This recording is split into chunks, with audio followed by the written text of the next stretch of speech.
Nós estamos ministrando a série Eu Sou, e hoje nós vamos compartilhar João capítulo 10, Evangelho de João capítulo 10. Me falaram que o Ronaldo está por aí. Está por aí? É só levantar a mão. Onde você está? Seja bem-vindo. Ele está lá no último, quase na penúltima cadeira. Ele e Rosana, sejam bem-vindos. Deus abençoe sempre, viu? Está de folga hoje. Deus abençoe.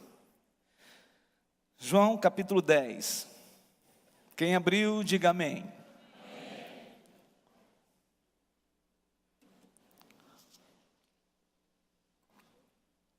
Vamos ler apenas somente a parábola, versículo 1 ao versículo de número 6. Diz assim: em verdade vos digo, o que não entra pela porta no aprisco das ovelhas, mas sobe por outra parte, esse é ladrão e salteador. Aquele, porém, que entra pela porta, esse é o pastor das ovelhas. Para este o porteiro abre, as ovelhas ouvem a sua voz, ele chama pelo nome as suas próprias ovelhas e as conduz para fora.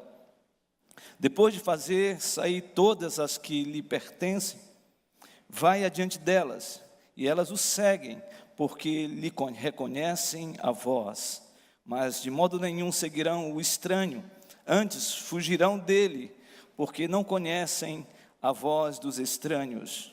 Jesus lhes propôs esta parábola, mas eles não compreenderam o sentido daquilo que lhes falava. Vamos orar? Senhor, muito obrigado por essa noite preciosa. Obrigado porque nós já adoramos o Senhor com louvores, com cânticos espirituais, com os nossos dízimos, nossas ofertas, com os nossos joelhos dobrados diante do Senhor, reconhecendo a grandiosidade, a soberania, o poder do Senhor. Esse culto, Deus, só tem significado se ele tiver como essência a adoração ao Senhor. Por isso nós estamos aqui declarando a nossa expressão de louvor e adoração ao Senhor. Muito obrigado, Deus, porque o Senhor está neste lugar. E o Senhor tem todo o poder de falar de uma forma muito especial, através da multiforme obra do Espírito Santo de Deus. Falar a cada coração, a cada necessidade, a cada gente que anseia avidamente em ouvir a voz do bom pastor. Portanto, Senhor, nós clamamos que o Senhor venha iluminar nossa mente, o nosso coração, para que compreendamos a sua palavra, para a glória do seu nome, em nome de Jesus, amém. João capítulo 10, tem como tema central o bom pastor. Na verdade, João 10 vem reafirmar o verdadeiro bom pastor. O verdadeiro bom pastor, em contraste com os religiosos da época de Jesus, que Jesus chama-os de falsos pastores. É interessante como Jesus lida com essa questão. A respeito dele evocar para si, no versículo 11, do capítulo 10, quando ele diz, eu sou o bom pastor. Ele faz novamente esta reafirmação, no versículo 14, quando ele diz, eu sou o bom pastor. E quando Jesus fala sobre isto, ele está não somente dizendo quem ele é, mas ele está também respondendo a um questionamento, ou pelo menos dois questionamentos teológicos que pairavam na mente dos religiosos, dos fariseus. Primeiro, está exatamente no capítulo 9, quando Jesus Cristo cura um cego de nascença. Aquele cego de nascença vai à presença de Jesus. Jesus pega uma terra, cospe, faz uma espécie de lodo ali e unta os olhos daquele cego de nascença. E a Bíblia diz que Jesus manda que ele vá ao tanque de Siloé e lave os olhos. E ele lava os olhos, e quando volta ele está enxergando, ele está vendo. E aquilo gera uma perplexidade, porque as pessoas conheciam aquele cego era conhecido da comunidade. E todos ficaram estarrecidos com aquele milagre, porque ninguém ainda tinha realizado um milagre da cura de um cego de nascença. Mas a Bíblia diz que os religiosos, que os fariseus, ficaram cheios de ira e de ódio e de raiva com relação àquela cura. Principalmente porque aquela cura tinha sido realizada num sábado. E essa era a crise teológica daqueles religiosos, porque eles estavam questionando o que a lei dizia que não poderia curar no sábado. E o texto diz que Jesus, ao curar aquele cego de nascença, os religiosos, os fariseus, vão à presença daquele cego e faz um questionamento. Quem foi que te curou? Quem é esse Jesus que te curou? Mais do que isso, quem é esse pecador que te curou? Porque foi esta a afirmação dos fariseus a respeito da cura daquele cego de nascença.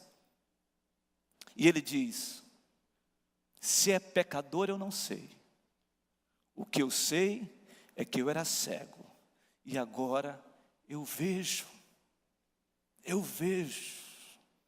E a Bíblia diz que ali, aqueles religiosos expulsam aquele cego, ex-cego de nascença. Expulsam. E vem uma grande dissensão entre os religiosos, entre os judeus. A palavra dissensão no texto, no capítulo 9, é a palavra grega cisma. Houve uma divisão no meio deles, e uma grande maioria começaram a ter um sentimento de: vamos prendê-lo, vamos açoitá-lo, vamos matá-lo, porque Jesus tinha curado um cego de nascença no sábado. O segundo aspecto teológico que pairava na mente dos fariseus, dos judeus, está em Ezequiel capítulo 34. Por favor, abra sua Bíblia em Ezequiel capítulo 34. Aqui nós temos uma profecia messiânica e é digno de nós observarmos. Profeta Ezequiel capítulo 34. Esta profecia vai falar exatamente de uma palavra profética contra os falsos pastores, contra os pastores infiéis de Israel. E aí o versículo de número 1 começa dizendo assim, observe o texto, por favor. Veio a mim a palavra do Senhor dizendo, Ezequiel capítulo 34, filho do homem, profetiza contra os pastores de Israel, profetiza e diz-lhes, assim diz o Senhor Deus, ai dos pastores de Israel que se apacentam a si mesmos, não apacentarão os pastores as ovelhas? Comeis a gordura, vestivos de lã e degolais o cevado, mas não apacentais as ovelhas. A fraca não fortalecestes, a doente não curastes, a quebrada não ligastes, a desgarrada não tornastes a trazer e a perdida não buscastes, mas dominais sobre elas com rigor e dureza. Assim se espalharam, por não haver pastor, e se tornaram pasto para todas as feras do campo. As minhas ovelhas andam desgarradas por todos os montes e por todo o elevado outeiro. As minhas ovelhas andam espalhadas por toda a terra, sem haver quem as procure ou quem as busque. Essa é uma palavra profética Os judeus tinham na mente esta profecia messiânica a respeito do pastor, a respeito da linhagem de Davi, que exerceria um pastoreio sobre as ovelhas, ou seja, sobre Israel, que iria cuidar dessas ovelhas. E a Bíblia diz aqui que pastores infiéis, ou seja, sacerdotes, profetas, juízes, reis,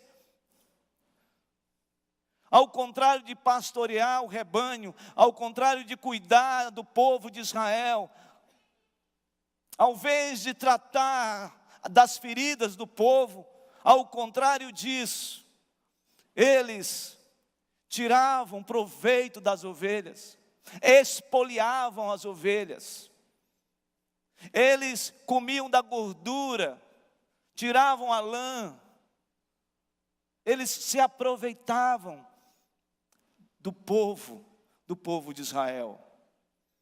E por causa disso, diz o profeta Ezequiel, antes de entrar no exílio, esse profeta pré-exílio, que ele diz claramente isso, dizendo de que as ovelhas ficaram sem pastor, totalmente desgarradas, longe do pastor. E aí o versículo 11 tem algo que gera esperança, gera expectativa profética para essas ovelhas que estavam sem pastor. Ou ao contrário, tinham pastores que eram infiéis e que não cumpriam a perspectiva do pastoreio, do cuidar do povo de Deus. E o versículo 11 fala a respeito disso, observe. Porque assim diz o Senhor Deus: eis que eu mesmo procurarei as minhas ovelhas e as buscarei. Ou seja, o Senhor denuncia os falsos pastores, infiéis pastores, por causa do não pastoreio dessas ovelhas, do povo de Deus, de Israel. E ele diz, por causa disso, eu mesmo vou pastoreá-las. Eu mesmo irei cuidar delas. Mais do que isso. E aí vem o ápice profético, que está no versículo 23, observe, do capítulo 34. Leiamos juntos, queridos. Suscitarei para elas o quê? Um só pastor, e eles as apacentará. O meu servo Davi é que as apacentará, ele lhes servirá de pastor. Ou seja, ele está falando que o Senhor levantaria, suscitaria um pastor da linhagem de Davi. Esta mensagem é a respeito do Messias, é a respeito de Jesus, que o Senhor iria suscitar o seu pastor para cuidar das suas ovelhas. Agora nós podemos ir para João capítulo 10. João capítulo 10. Versículo de número 11. Vamos ler juntos agora? Leiamos. Eu sou o bom pastor. O bom pastor dá a vida pelas... Versículo 14. Eu sou o bom pastor. Eu sou o bom pastor. É nesse momento que Jesus evoca, que Jesus chama para si quem Ele é. O que Ele está dizendo é de que aquele que seria suscitado, aquele que seria levantado como pastor de Israel, segundo o profeta Ezequiel no capítulo 34, agora ele está dizendo, esse que teria que ser levantado profeticamente, esse pastor sou eu sou o bom pastor, eu sou o bom pastor que vai cuidar das minhas ovelhas.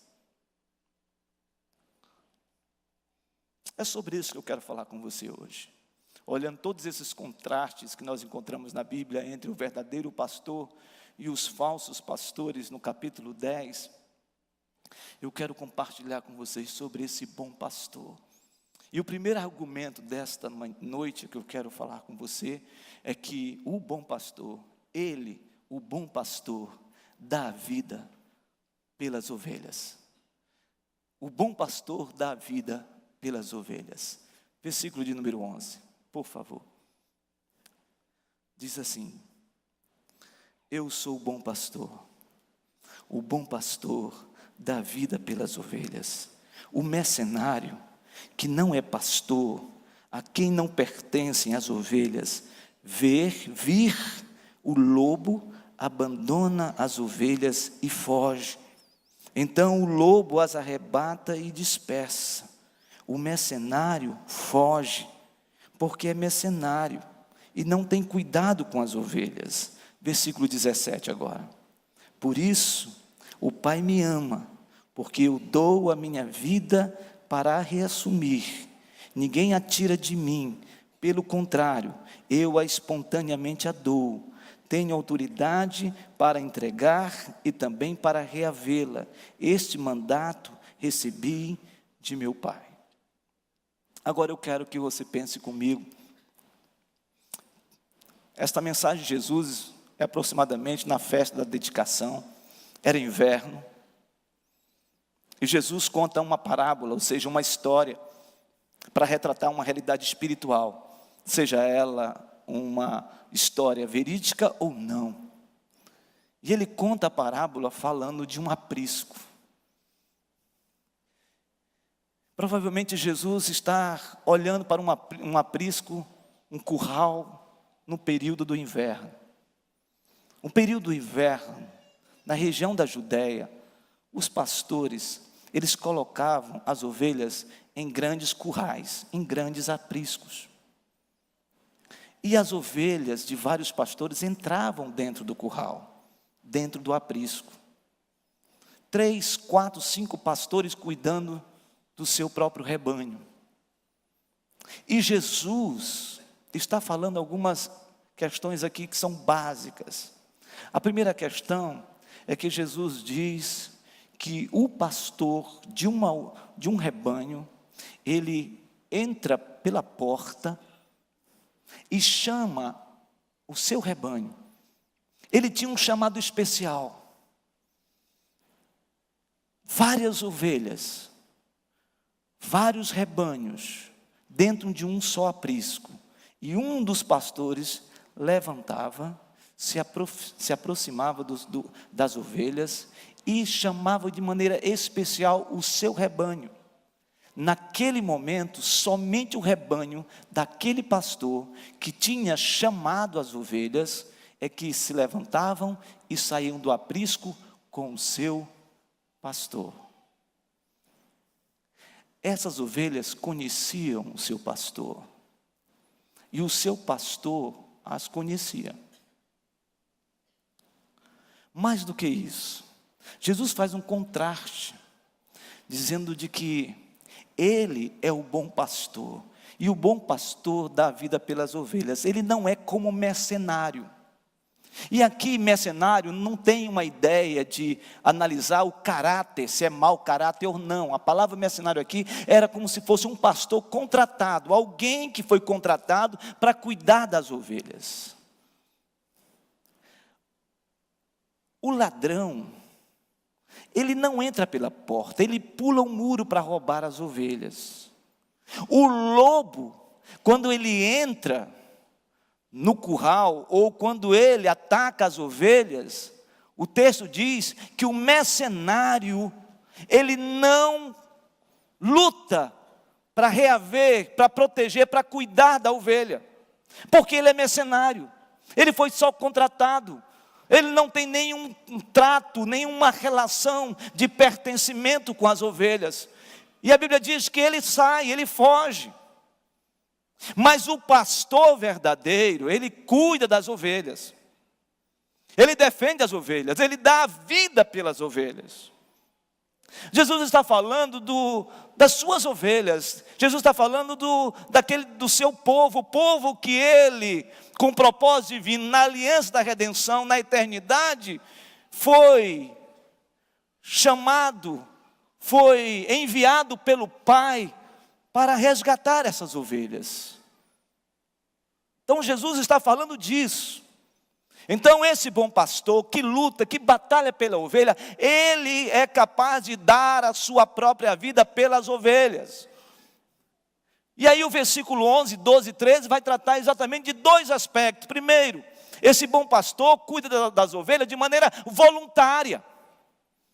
é espontâneo, é intencional. Ele dá a vida pelas ovelhas porque ele quis a dar. E foi um ato extraordinário de Deus com o seu filho, num propósito de fazer com que o seu filho se rendesse voluntariamente. Não foi um arquétipo montado pelos religiosos para conspirar contra a vida de Jesus, e portanto Jesus Cristo submeteu a todo o estratagema, a estratégia dos religiosos para tirar sua vida. Ele foi para a cruz, não foi simplesmente porque os judeus, porque os romanos o levaram. Ele foi para a cruz porque ele foi voluntariamente. Foi um ato exclusivo, intencional, voluntário, espontâneo de Jesus. Ou seja,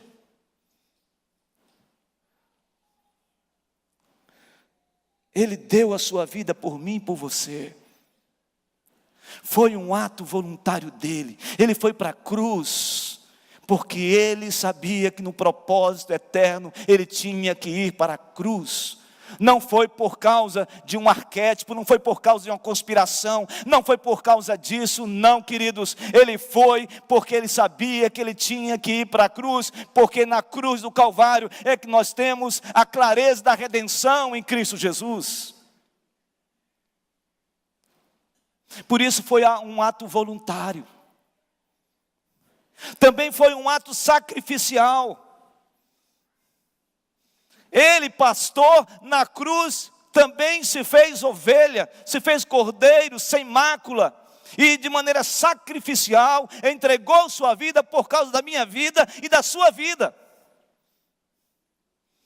Então esse ato sacrificial, esse ato de Jesus, de ser imolado na cruz, do seu sangue ser vertido, de uma maneira vicária, de uma maneira extraordinária, foi para que eu e você não caminhássemos para a morte eterna e tivéssemos vida eterna para a sua glória.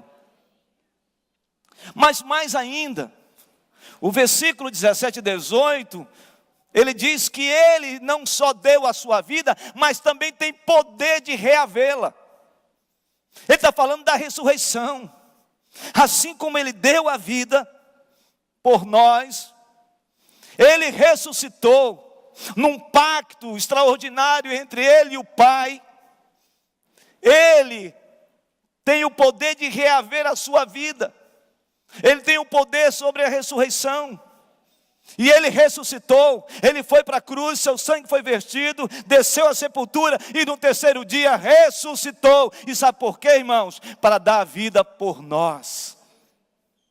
Então, se Cristo ressuscitou, nós também ressuscitaremos com ele. Por isso que o bom pastor dá a vida por suas ovelhas.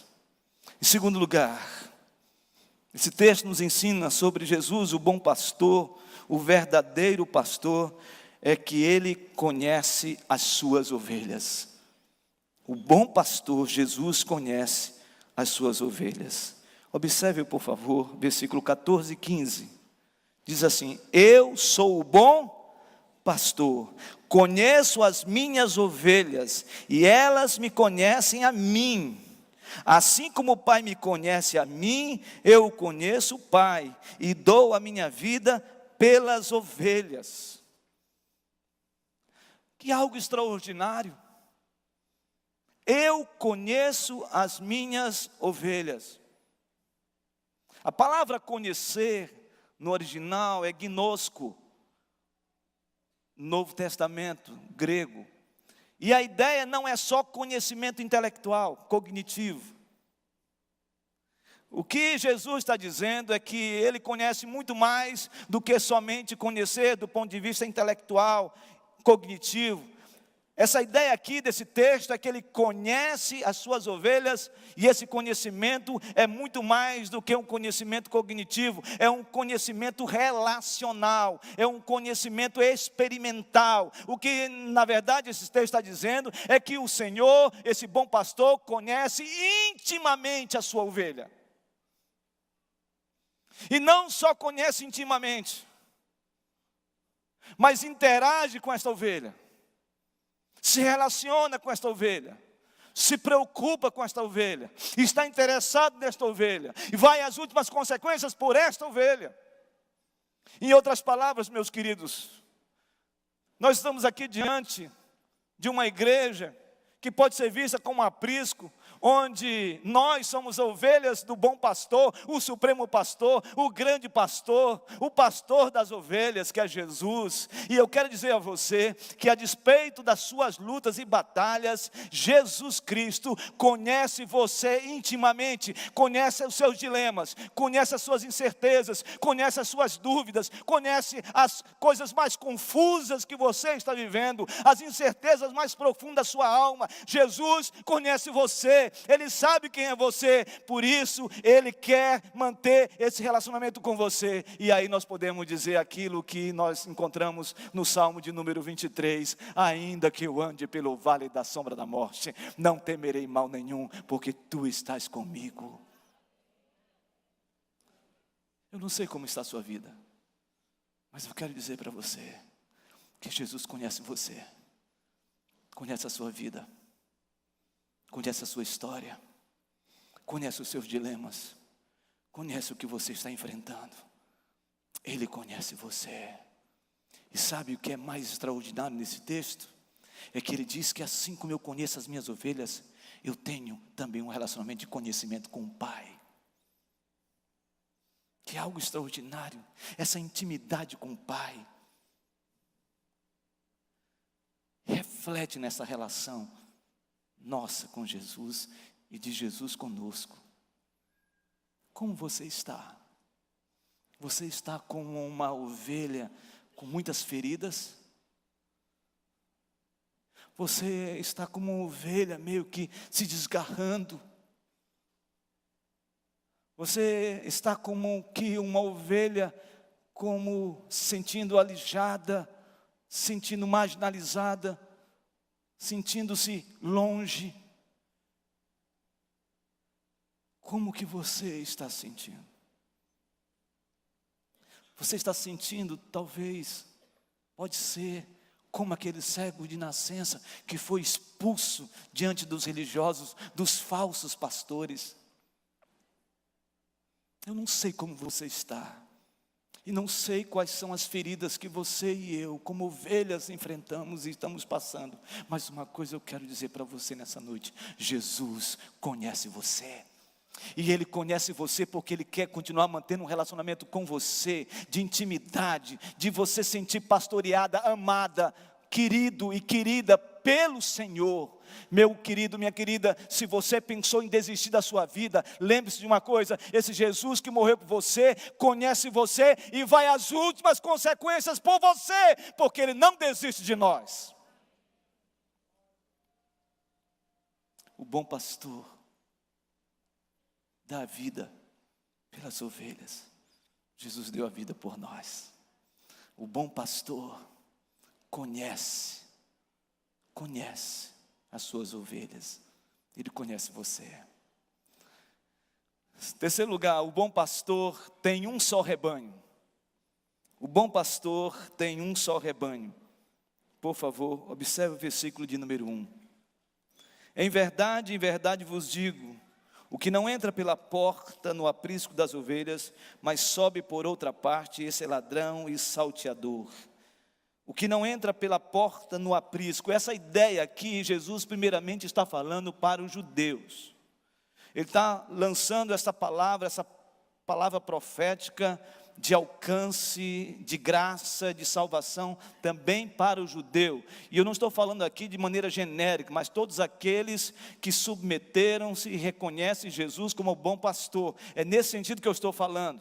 Eu estou falando daquele que recebeu a promessa e recebeu a graça de Deus, tanto no Antigo como no Novo Testamento, pela graça de Deus. O que eu estou dizendo é sobre aqueles que foram alcançados de maneira suficiente por causa da morte de Cristo na cruz do Calvário. Mas não somente na ideia de suficiência, mas a ideia também de eficiência. Ou seja, Jesus morreu por todos, mas a salvação é tão extraordinária que ela é eficaz para aqueles que creem, seja judeu, seja gentil. Esse texto está dizendo aqui que no aprisco do Senhor, judeus que se renderam ao Senhor, seja pela promessa, seja em visualizando a cruz de Cristo, ou aqueles que, mesmo não tendo visto Jesus no ato do seu sacrifício como nós, são alcançados pelo sangue de Cristo, se renderem a Cristo e crerem em Cristo. Mas ele fala algo importante nesse texto, também no capítulo 10, no versículo 16, para gente como eu e como você. Observe o versículo 16. Ainda tenho outras ovelhas, não deste aprisco. A mim me convém conduzi-las, elas ouvirão a minha voz, então haverá um rebanho e um quê? Um pastor.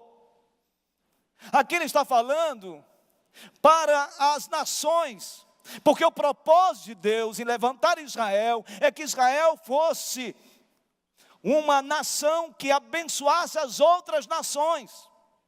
O problema é que Israel perdeu essa percepção profética de Deus e, em vez de ser uma nação abençoadora, tornou-se uma nação nacionalista, e então não queria se relacionar com nenhum outro povo.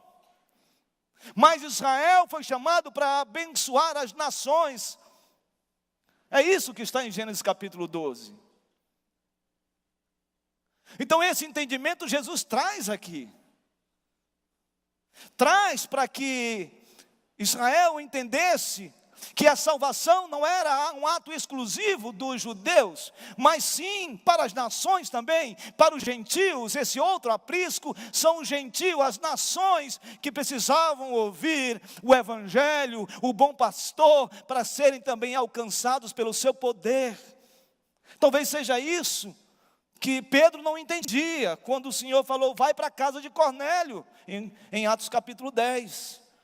E Pedro não queria ir, e ele diz, vai, eu não vou, Senhor, o Senhor sabe que eu não tenho nenhum relacionamento com o gentil, eu não posso me contaminar com essa gente. E aí vem aquela visão de um lençol cheio de animais impuros, imundos, e o Senhor diz, mata e come. E ele tem a interpretação clara e inequívoca quando ele se encontra com Cornélio, e Cornélio é tocado pelo poder de Deus, e diz a Bíblia que a sua família toda se rende a Jesus, e são batizados no Espírito Santo de Deus. Essa palavra, desse aprisco, ele cabe judeu e gentil, e para judeu e gentil, deve ser e tem que ser um só rebanho e um só pastor, que é o Senhor Jesus.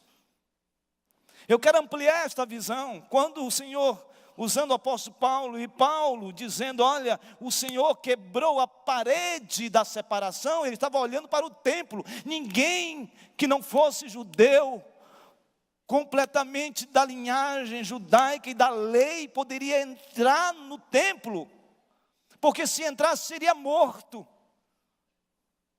E o texto sagrado diz que a parede da separação foi quebrada por causa do Senhor Jesus. Na cruz do Calvário, o véu se rasgou de cima a baixo, não há mais separação. Agora houve um rompimento pelo sangue do Cordeiro, pelo novo e vivo caminho. Então, irmãos e irmãs, agora não é mais judeu nem gentil, agora é um só rebanho, um só povo. Eu quero dizer para você, eu não sei a sua história, não sei a sua trajetória, não sei quais são as lutas que você tem enfrentado, não sei quais são os dilemas mais tétricos, complicados, difíceis da sua vida. Uma coisa eu sei, Jesus veio para você e para mim, e esse Jesus Cristo veio para arrebanhar um só povo, um só rebanho, uma só nação, lavada pelo seu sangue. É a igreja de Jesus. O bom pastor tem um só rebanho. o bom pastor tem uma só igreja. Sabe, irmãos, nós precisamos quebrar essa barreira entre nós. Eu quero contar uma história que eu já contei para vocês, mas eu quero relembrá-los sobre isso. Muitas vezes nós temos muita dificuldade de nos relacionar com irmãos de outras denominações. Nós temos muitas dificuldades. E é legítimo que muitas vezes essas dificuldades sejam observadas por causa, muitas vezes, de erros doutrinários que nós percebemos em algumas denominações à luz das Escrituras. Mas muitas vezes isso gera uma opacidade nos nossos olhos de contemplar aquele irmão que tem um jeito diferente, tem uma maneira diferente, um jeito de se movimentar, de adorar, de ler, de fazer algo, de se expressar diferentemente de nós, e a gente tem uma dificuldade, a gente começa a criar resistência. Então, em cima disso, eu quero contar uma história para vocês. Havia uma lagoa, uma grande lagoa, e havia muitos patinhos na lagoa, e os patinhos viviam juntos, em unidade, maravilhosamente, todos eles faziam quá-quá, era lindo. Mas aí começou a surgir no meio dos patos, alguns patos diferentes. Alguns patos começaram a vestir toga, beca. E aí começou-se a perceber que alguns patos começaram a ficar diferentes de outros patos. Então os patos togados, vestidos de beca, começaram a se reunir para um lado, e os patos comuns que estavam sem beca, sem toga, para o outro lado. E começou a ter uma certa divisão no meio da lagoa em relação aos patos. E aí os patos togados e os patos comuns começaram a formar a sua diretoria, o seu conselho. E eles começaram então a estabelecer normas e tudo mais, e cada vez isso ia distanciando os patos na lagoa. E aí os anciãos dos patos togados e os anciãos dos patos comuns decidiram uma coisa: não dá mais para a gente conviver, não dá mais para a gente ficar junto. E o que eles fizeram? Vamos construir uma cerca no meio da lagoa. E levantaram a cerca no meio da lagoa, patos togados para um lado, patos comuns para o outro lado. E passou gerações. E alguns patinhos togadinhos e os patozinhos comunzinhos começaram a querer saber o que tinha do outro lado da cerca. E aí colocava o bico para olhar, e os anciãos, pá, aqui não. E aí uns queriam voejar, aí corta a asa.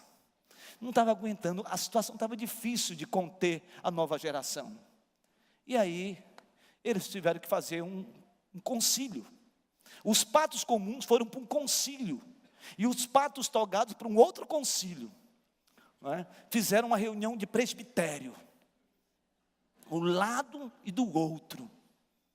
E aí começaram a dizer: como nós vamos resolver o problema desses patos que querem pular a cerca? E aí um dizia: mata.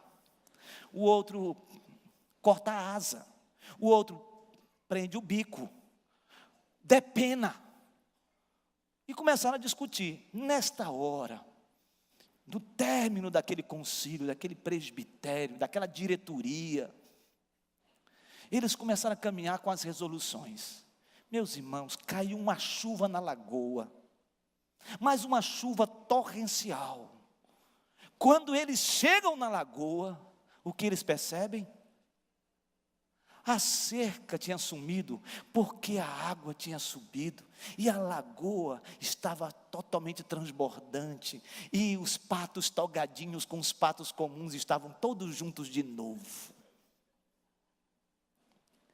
Irmãos queridos, se nós levantarmos cercas, se nós continuarmos a levantar cercas contra os nossos irmãos, nós seremos sectários.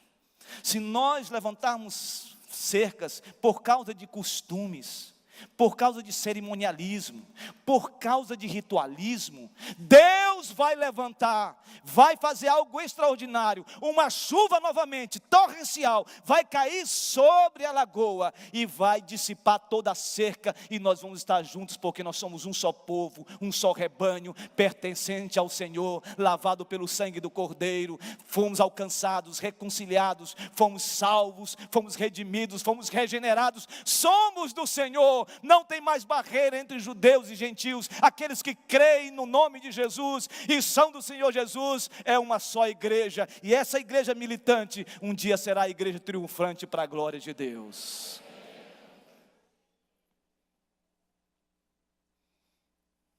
O bom pastor, ele tem um só rebanho, ele conhece as suas ovelhas, ele dá a vida pelas ovelhas, e finalmente, ele protege e dá segurança às suas ovelhas. Versículo 27 a 31.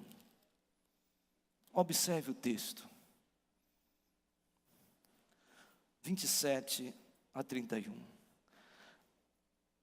Capítulo 10. As minhas ovelhas ouvem a minha voz. Eu as conheço e elas me seguem. Eu lhes dou a vida eterna, jamais perecerão, e ninguém as arrebatará da minha mão. Aquilo que meu Pai me deu é maior do que tudo, e da mão do Pai ninguém pode arrebatar. Eu e o Pai somos um. Nessa hora, a gente tem que dar um aleluia. É nessa hora. É nessa hora. Eu vou ler de novo. Eu vou ler de novo. As minhas ovelhas ouvem a minha voz, disse Jesus. Eu as conheço e elas me seguem. Eu lhes dou a vida eterna. Sou eu que dou a vida eterna, disse Jesus. Jamais perecerão e ninguém as arrebatará da minha mão. Aquilo que meu Pai me deu é maior do que tudo, e da mão do Pai ninguém pode arrebatar. Eu e o Pai somos um.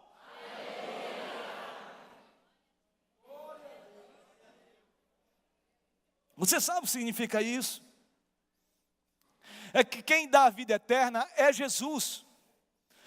Paulo disse: nós estávamos mortos em nossos delitos e pecados.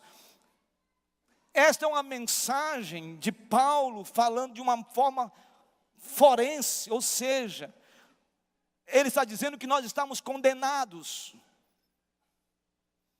Não havia perspectiva para nós, mas ele nos deu vida. Ele nos deu vida.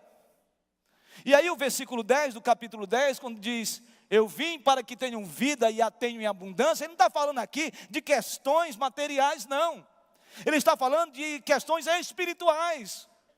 Vida em abundância é gozar da intimidade com Deus, é gozar da celestialidade divina, é estar na presença do Pai, é experimentar as coisas mais indizíveis, aquilo que Paulo disse: nem olhos viram, nem ouvidos ouviram, e nem jamais penetrou em coração humano o que Deus tem preparado para aqueles que o amam. É isso que o Senhor Jesus está falando de vida abundante, de vida em abundância, de vida eterna. Ele nos deu, foi Ele que deu, foi Ele.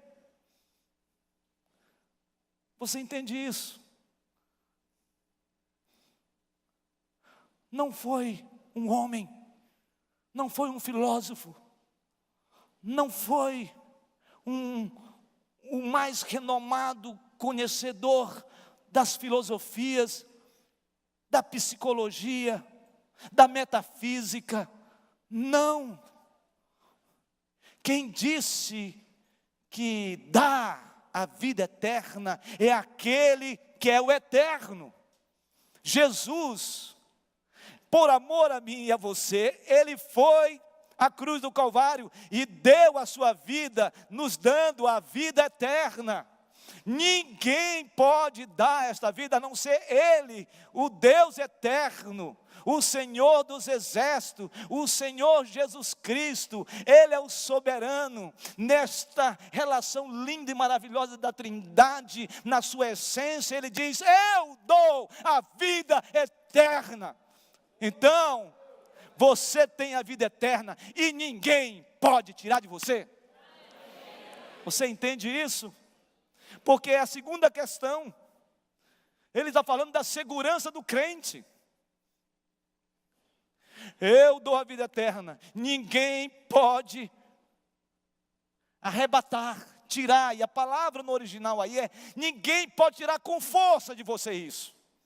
Nem na força alguém pode tirar. Nem anjos, nem forças do mal, nem forças contrárias, nenhum poder, nenhuma potestade, ninguém. Aquilo que o Senhor te deu, a vida eterna, aquilo que Ele aplacou na sua vida, e agora você pertence a Ele, ninguém mais pode tirar de você, ninguém vai mais arrebatar esta vida eterna de você, ninguém vai arrancar de você. Fique firme, apesar das suas incertezas e inseguranças. Se você entregou firmemente a sua vida a Jesus Cristo, e crê que de fato Ele é o seu Senhor e Salvador, isto é de maneira implacável, irrevogável. Deus deu a você. Então não fiquem na dúvida, na incerteza do caminho, porque Ele é o caminho, Ele é a verdade e Ele é a vida, e Ele fez isso por mim, por você, de uma vez por todas. Nunca mais ninguém vai tirar de você. Você é de Jesus. Essa segurança do crente. Então não fique com um sentimento de dizer: meu Deus, e agora? Alguém disse que eu não sou de Jesus, mas eu entreguei minha vida a Jesus, eu sou do Senhor Jesus. Agora um irmão chegou e disse: olha, você talvez não tenha. Se você tiver um resquício de incerteza, hoje é o dia de você entregar sua vida a Jesus. Entrega.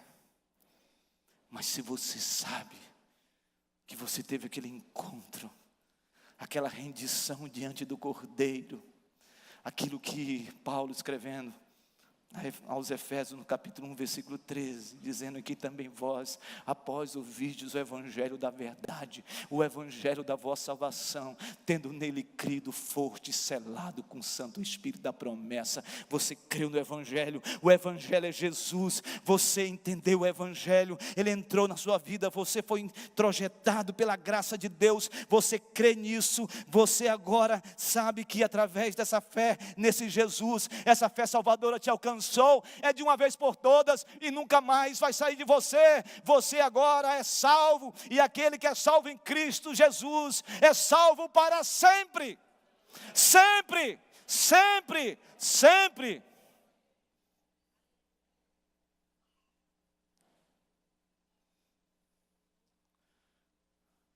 Esse bom pastor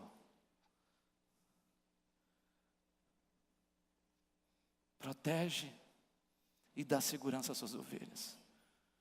Nós fazemos parte de um aprisco que tem um pastor. O nome dele é Jesus de Nazaré. E nós vamos andar ouvindo a sua voz. E o texto termina dizendo assim: esse Jesus, a gente ouve a voz dele e segue ele. E ele testifica dizendo: eu e o Pai somos um. Ou seja, temos funções diferentes, mas a essência, a substância é a mesma. Divindade, presença augusta de Deus em nossas vidas. Eu desejo que você saia daqui hoje com esse sentimento de que você é ovelha do bom pastor. O bom pastor dá vida por suas ovelhas. Ele deu a vida por você e por mim. Esse bom pastor conhece a minha vida e conhece a sua vida. Esse bom pastor cuida desse aprisco. Nós fazemos parte desse rebanho, um só rebanho. E esse pastor nos dá segurança na nossa caminhada para a glória de Deus. Que Deus nos abençoe nesta noite, para a glória e louvor do seu nome. Em nome de Jesus. Amém. Vamos ficar de pé?